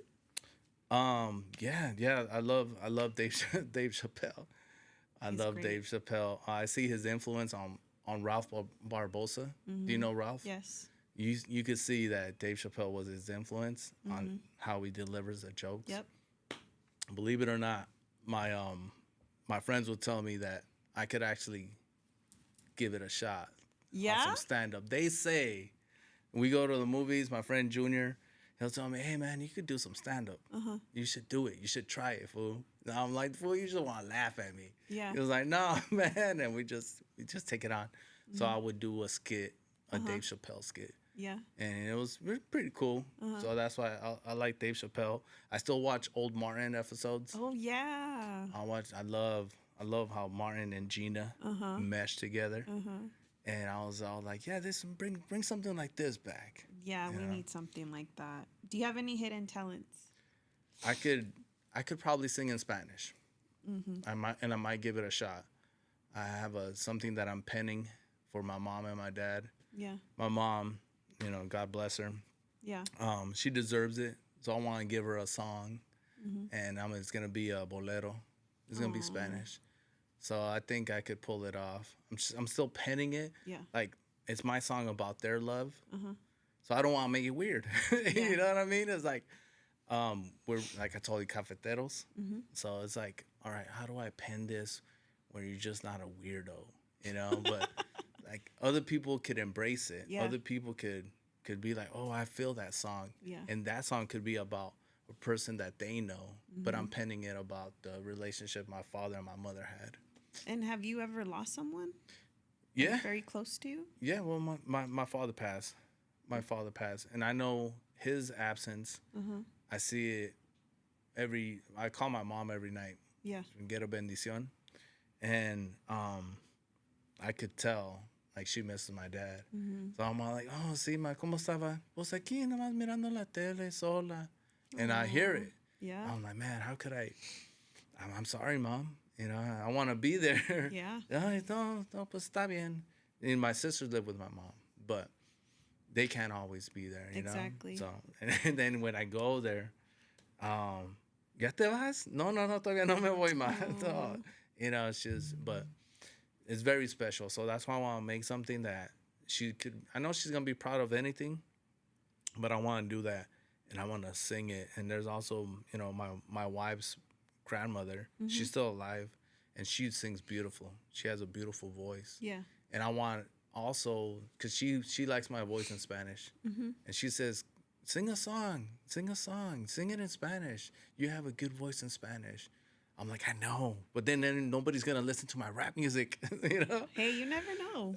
You never know, but that's the thing. I know, off air, I'll play you something that I have. Yeah.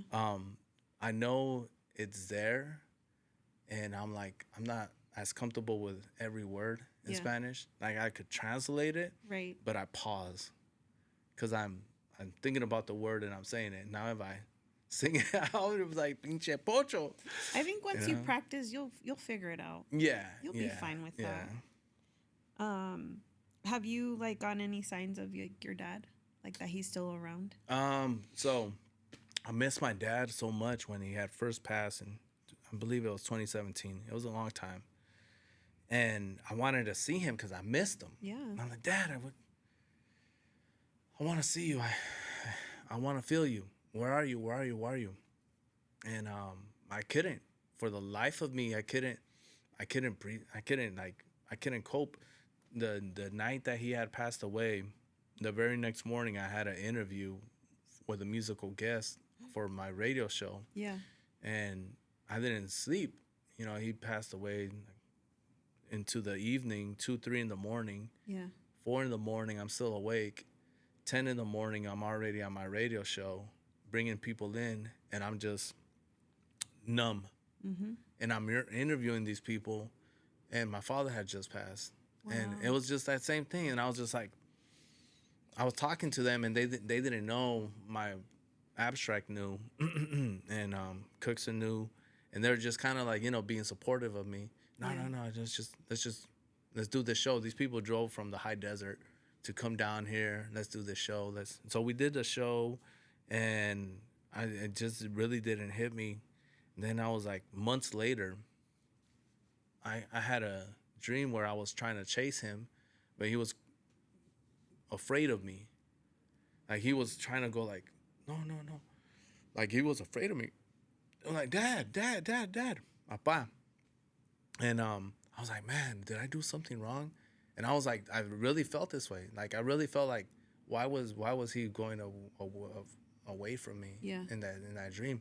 And I felt guilty. I was Yeah. like, dude, did I do something wrong? Did I live the wrong way to not get that feeling? Like, Right. What was it? And it wasn't till I was driving that I felt him. It wasn't until I was driving. I was awake, and it was a morning. Remember I told you, like the morning? So I was driving in the morning. I'm pretty sure I was caffeinated. Pretty sure I had some good coffee. And I hear my dad's voice, and then that was it. That comfort came in. I heard his voice. It was on the right-hand side of me, right here. And I heard his voice, and it was just calmness. No, pues está cabrón. You know? He said that too. Something of that nature. No, pues, Yeah, you know, my dad yeah. would cuss a lot. Yeah. and my dad would cuss so much, but that was that conversation. Yes. Like you come in and you're hearing somebody talk to you that way, you're getting cussed out, dog. No. Yeah, yeah, yeah. Hijo de tu pinche madre, ven para acá, cabrón. And I was like, hey, what's up, dad? Sounds and like my dad. And it's like, hijo de la chingada, no, it's marihuanos or some shit like that. You know, he'd always be cussing. Yeah. But it was like, it was comforting. It was that was the communication. It wasn't hate. It wasn't driven by anger. It was actually just a communication by loving. That's what it was. I felt my father. Sometimes I look in the mirror. I look more like my mother, and I'll see my father, and I know I look like my mom. I'm like probably the only child that looks like my mom. Yeah. Everybody else has little similarities like my mom, but I'm the one. Yeah. I was like, you failed. And I'm just kidding. But I was just like, I see my dad in the mirror, and it's beautiful. I see myself getting ready. I'm buttoning up my shirt, and I see my dad, and I was like, oh, that's what's up. Just go about my day now. Yeah. So it was like a comfort. Yeah, that first dream scared me though, because I was forcing it. You know what they say, right? They say that, well, when my mom was alive, she would say that when you dream someone that's passed, they're not going to touch you because they've moved on and you're still alive. So they can't touch you. That's what I was told by her. No way.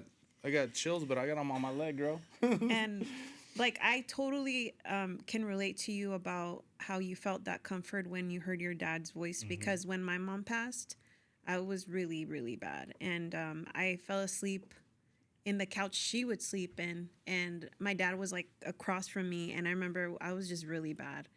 I was like, I don't know how I'm gonna survive. I don't know if, like, how am I gonna keep going, you know, even though I still have my dad. Like, you know, my mom was like my best friend and my mom. Yeah.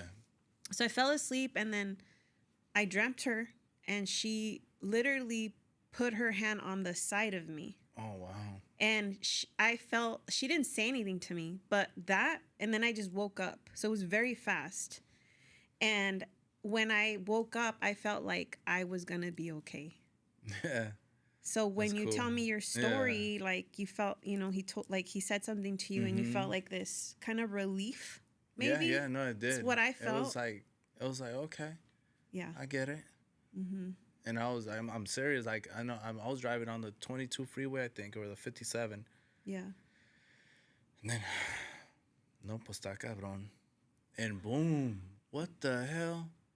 No, pues and I was like tripping out. And little by little, you know, you remember, then you get emotional and you go through your emotions, right? Yes. And that's totally fine, you know. That's life. You love somebody, you miss somebody, you embrace them. They're your feelings, you know. They're your rock. Yeah. And that's totally fine. And that's how I was like, when I look in the mirror, I'm getting ready. I'm like, okay, whatever the hell I'm doing, I'm like, damn, I saw my dad again. Cool. That's what's up. That's good. And then, no, for reals. It's a trip, and I see him more and more now. Yeah. And even when I'm at my busiest, I stop. There you are. Yeah. You know. So like, a lot of like my mom's side that see me now, they're like, you look like your mom. Yeah. And then I can see it now, and then I'll tell my dad, like, hey, do you think I look like my mom? He's like, no, you don't. And then everyone says I look like my dad, but my mom's side is like, oh, you look like your mom. You have her eyes and everything. I do have my mom's eyes. I have my dad's eyes. The look. Do you? Yeah, I have the. Yeah. Yeah. Do you believe in aliens? Yes, without a doubt. Have you had an experience? No, but I've been wanting to learn more about it. Like I know it is, because look at all the advancements in technology we've had in all these years. It's like, I know it came from somewhere. Exactly. If aliens were not around, if that wasn't a thing, then how did we advance so much within our generation? So many things have evolved. Boom, boom, boom, boom, boom, boom. Use this and use that, and you make this. Use this and use that, and you make this. You could FaceTime somebody now, and it's just like, the information. It's crazy. Do you remember? Did you ever see Inspector Gadget? Yeah. Do you remember the thing? Yeah. And now we have an Apple Watch. Yeah.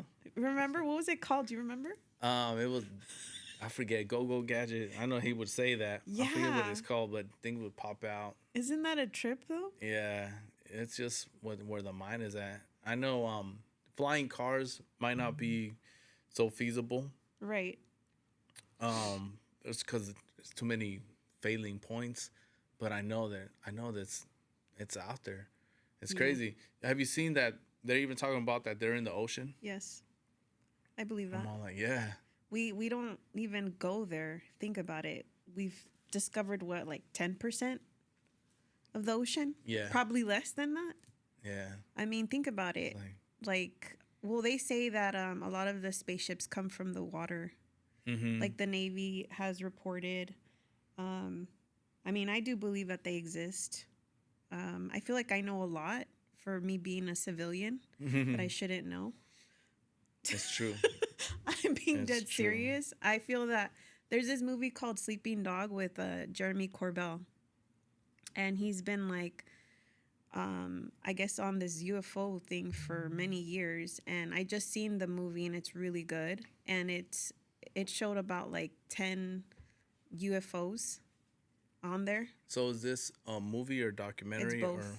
Or okay.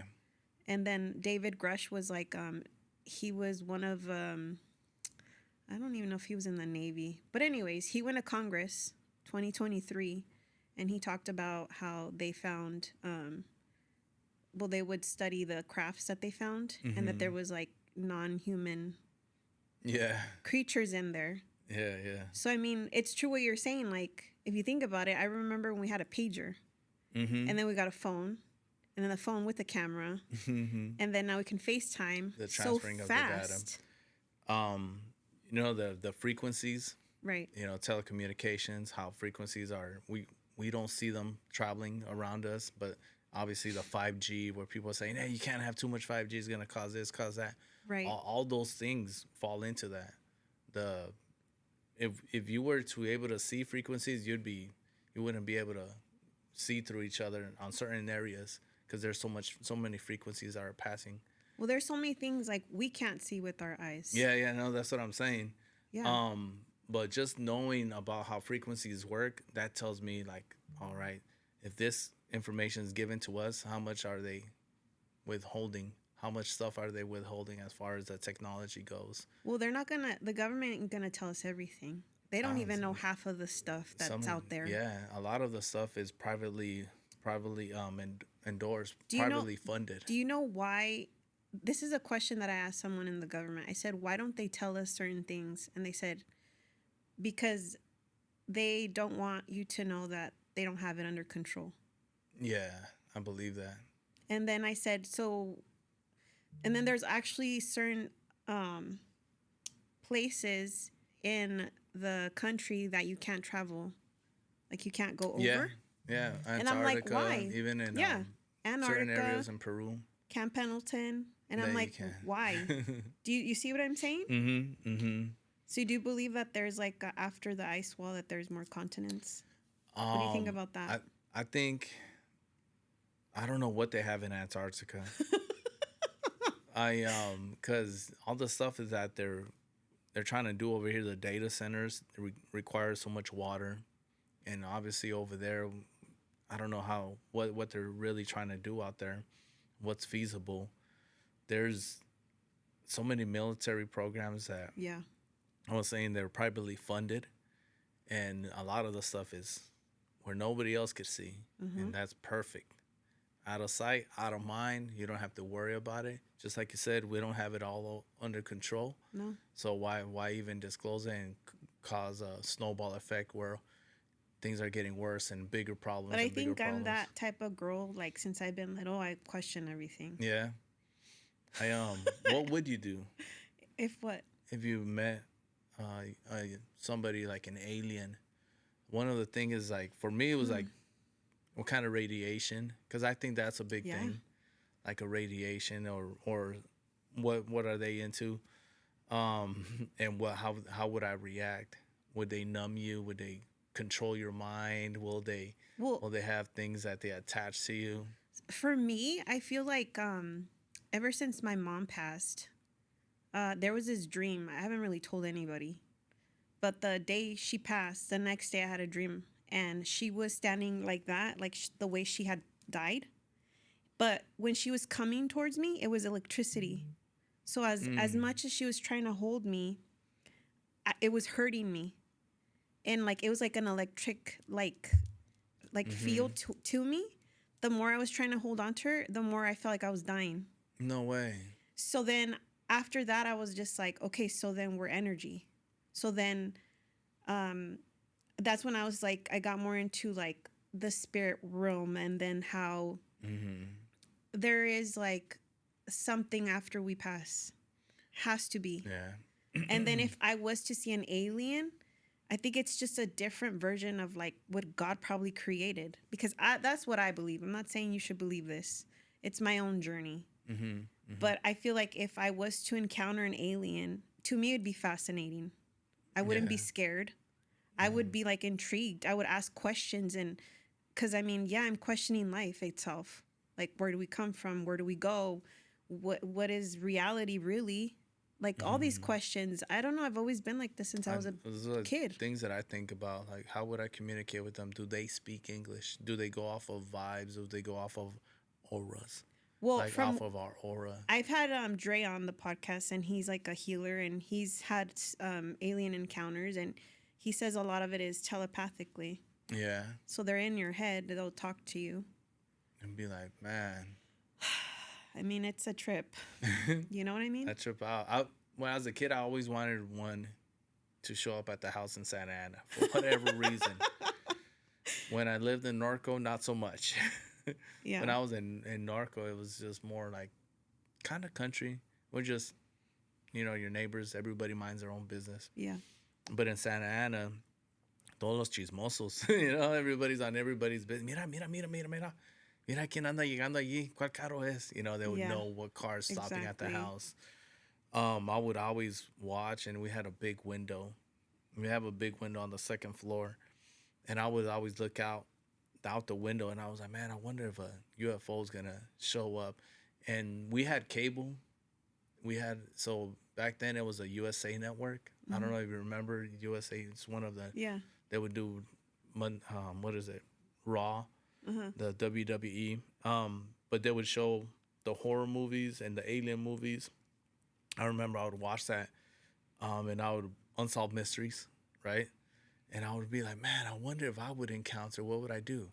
Do they speak English? That was the first thing. Yeah. Would they know English? Would they speak my language?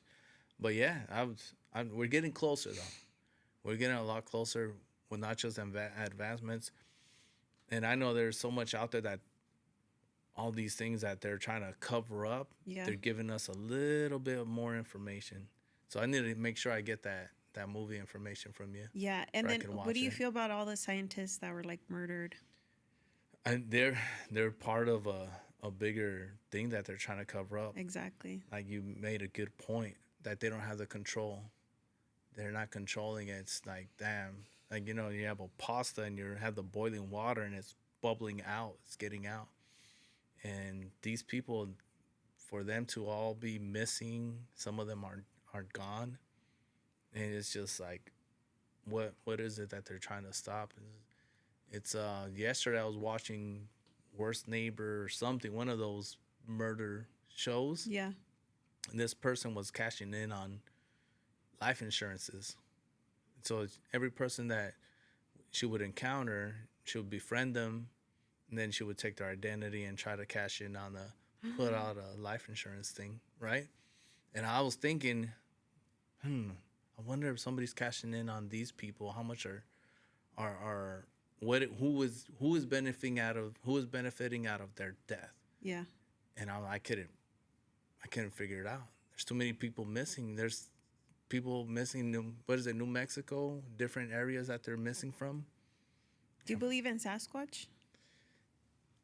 Oh man, that's a tough one. Why? Do you have a story, or have you heard? I've never really thought about Sasquatch. No? I've known people that like have hairy but not fur.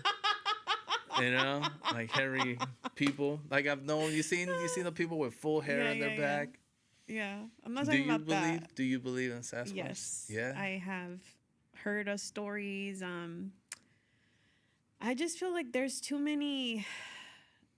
Like, we don't know the earth. Like, me and you, we live in a small place. Mm-hmm. You know, we're not in the Santana. forest. Why is so Mm-hmm. many government property like shut off to the public? Why do a lot of Yeah. hikers go missing? Like, there's just too much. It's not just us in this planet. I do worry where I wish this is one of the things in America. We allow a lot of people outside of America purchase land.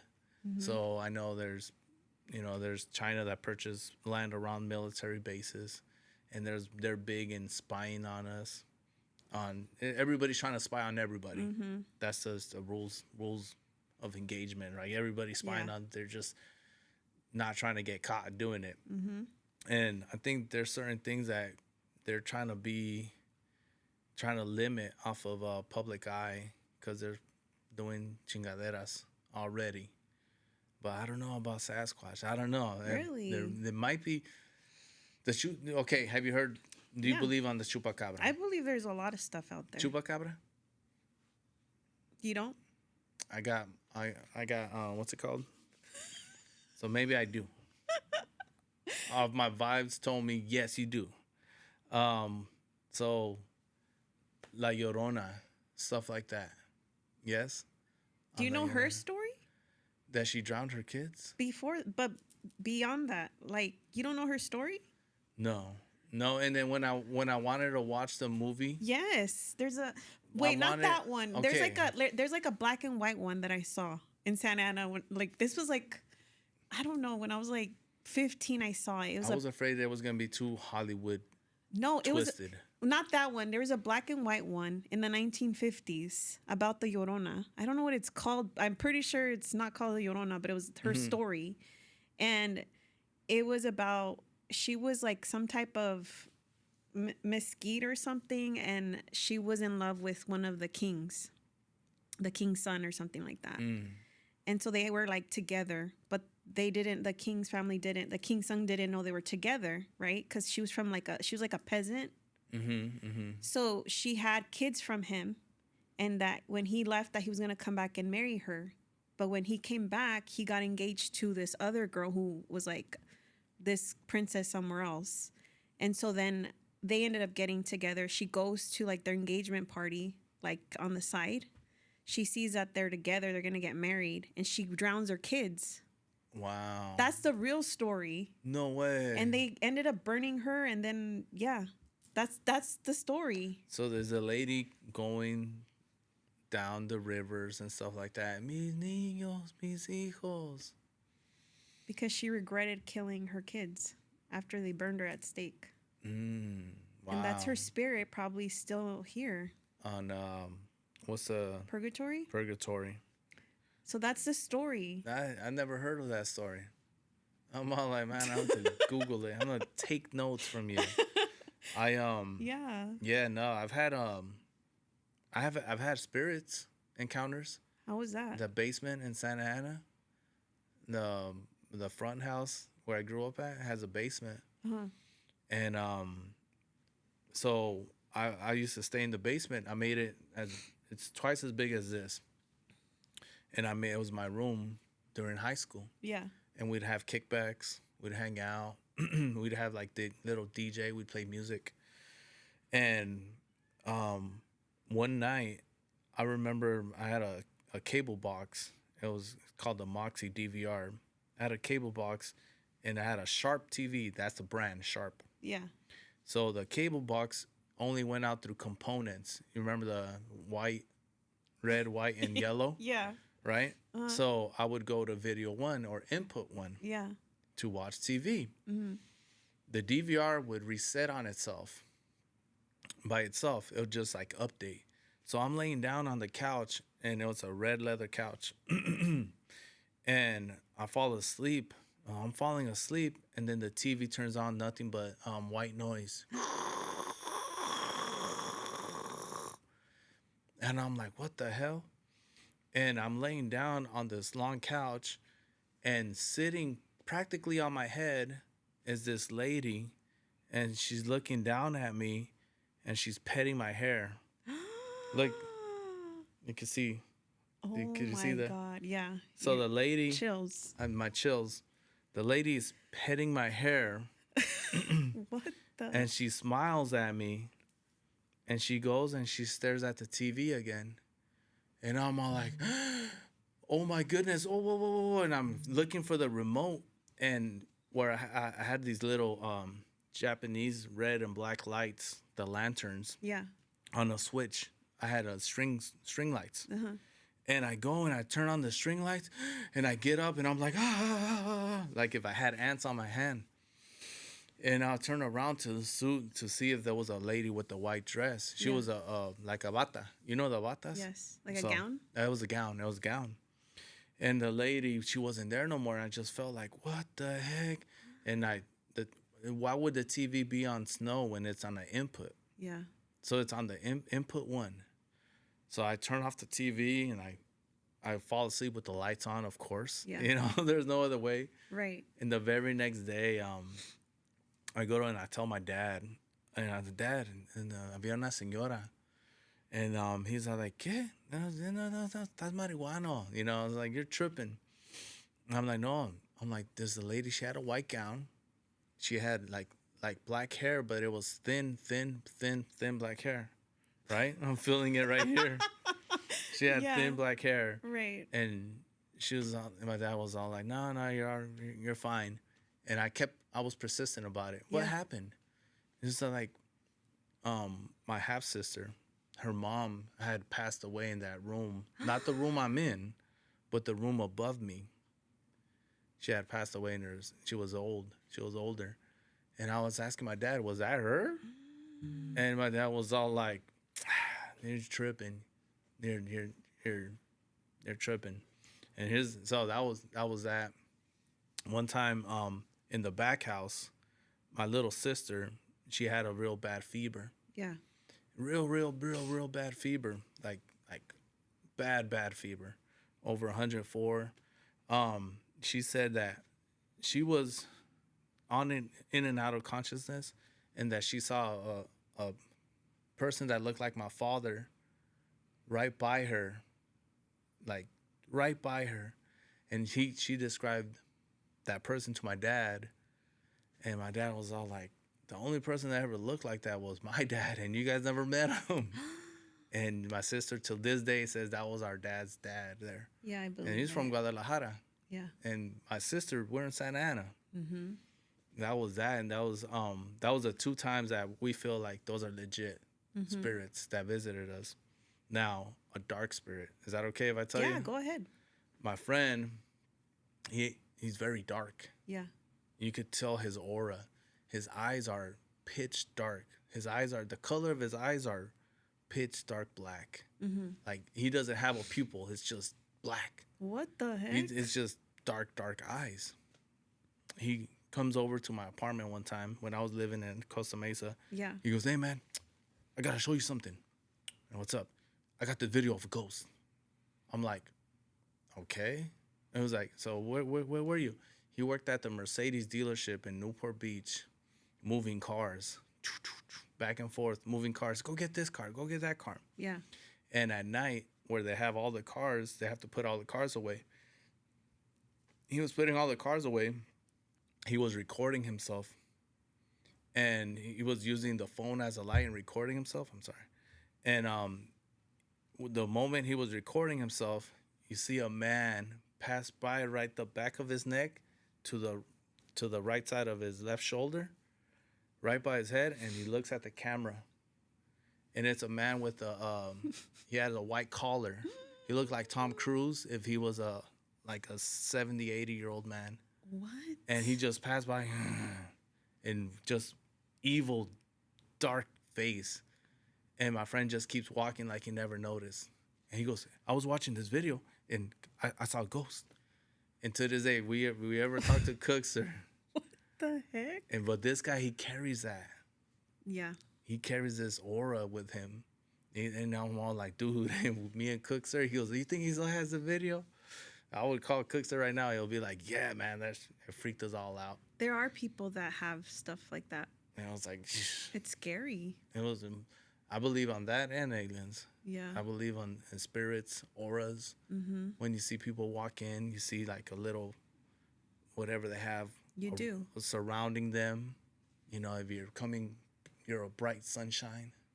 Or Can you see my aura or no? We had a conversation on Sunday, and I picked up on the conversation. So it was uppity up. Remember, I was like, hey man, it's gonna be a good conversation. Yes. And you know how I was telling you, it's gonna be good. You're gonna be all right. You're gonna be good. Yeah. And it's sometimes the words that we talk about, it's not just perception. It's more about like an emotion, a feel of it. And I told you, hey, we're gonna get on this show. We're gonna have this conversation. It's gonna be good. We'll talk some hip hop. We'll talk some real life, building a community. Yes. And stuff that you're doing. Yes. It's more about just like, all right. And sometimes this is something that I do. I'm always planting a seed just for you to water it and for you to put air and for you to put some sun on it. Yeah. So later on you'll be editing this video. You're gonna be like, damn, this motherfucker put a seed right there. It's like, what kind of seed did he put down there? So give me some tips, because I want to build my community since you already have your community. Somewhat, yeah, it's growing. Stay engaged with your community. Like everybody's gonna give you advice, but know where you want to go with it.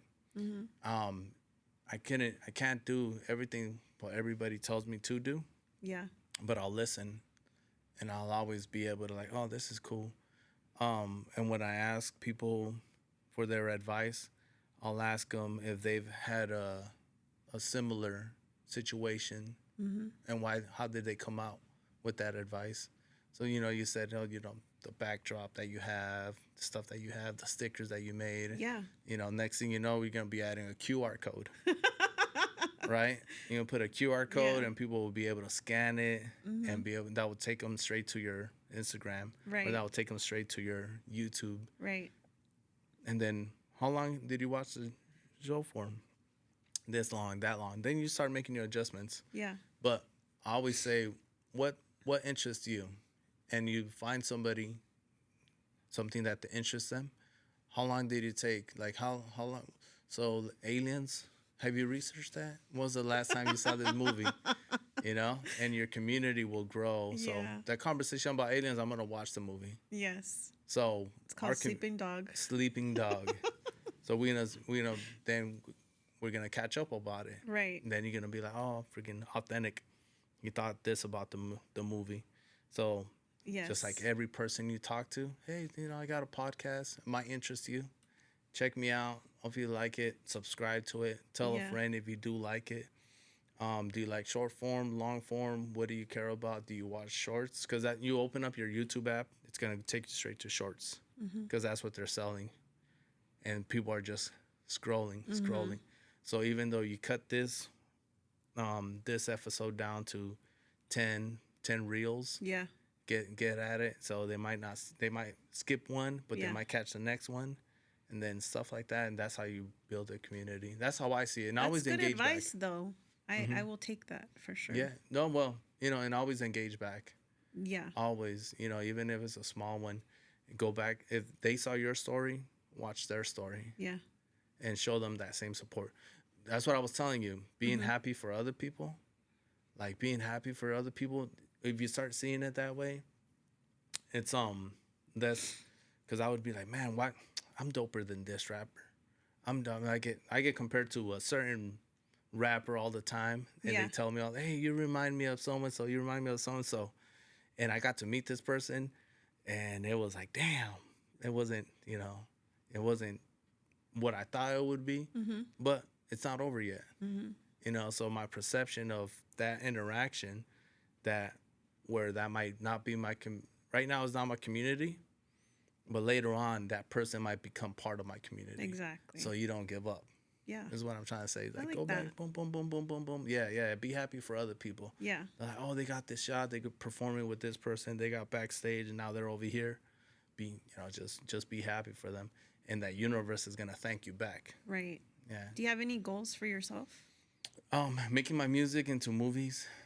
I'm reading a book on screenwriting. Now it's all about budgeting and trying to pitch something. I have my name trademark, Still Authentic. I'm trying to get my logo trademark, so I use it everywhere I go. It's not just like a design no more. Right. I have it on the back of my shirts. Yeah. You know what I mean? So now I'm getting that logo, and I'm trying to get as many writing credentials, like for publishing purposes as a entertainer. You know, when you say rapper, I was like entertainer, do a little bit of everything because we want to write books. Yeah. Want to make those books into movies, and that's where my goals are at. Now, I'm sorry, I want to write for other people too. That's cool. Yeah. Like, I wish, I write from a perspective of a guy. Yeah. But I also write from a perspective from a listener. Yeah. So if I listen to what a girl wants from a guy, it makes it easier for me to write. And I'm all like, yeah, I know. So I was like, that's what's up. Boom, boom, boom. Yeah. Sometimes I wouldn't be able to sing it, but I know this dude with a 6-pack, if he sings it and he could dance like Chris Brown, get down, homie. Dance like Chris Brown. Dance like Chris Brown. So yeah, I'm saying. So that's the goal. So even though you might be like he's a rapper from Santa Ana, there's more. There's more to There's more to it. There's more to wanting to become a writer and be even. Let the youngins go dance over there. Go ahead, young Sea Breezy. Go ahead, dog. Go ahead, man. Play that song. Sing that song. Exactly. Do you have any more messages that you want to put out there for yourself, for your listeners that are tuning in to watch this podcast? Yeah, if you made it this far, you're keeping it authentic, and that's all I could really ask. Just be who you are, and just keep it authentic, and just be happy for other people, and the universe will thank you for it. I love that. I think so. That's really good. Do you want to share your socials? Yeah, Still Authentic everywhere. Where you see the essay, you see the logo, you'll see the mogul. StillAuthentic.com. Hits101radio.com is where you can find my show. Sunday School Show every Sunday, 7 to 9 Pacific Standard Time with me and Cookster. And follow me on Still Authentic on Instagram, Facebook. I'm boycotting TikTok still. Ever since they sold it, I'm still boycotting it. But I am there. I'm just haven't agreed to the new terms. I'm like, I could live without it right now. But yeah, shouts out to I Treasure podcast though. Oh, thank you. Yeah, shouts out to you. Well, we're wrapping it up. Thank you for coming, and I appreciate you. Movie. Sleeping Dog. Yes, I appreciate you coming on, and thank you for watching, everyone. So have a good night.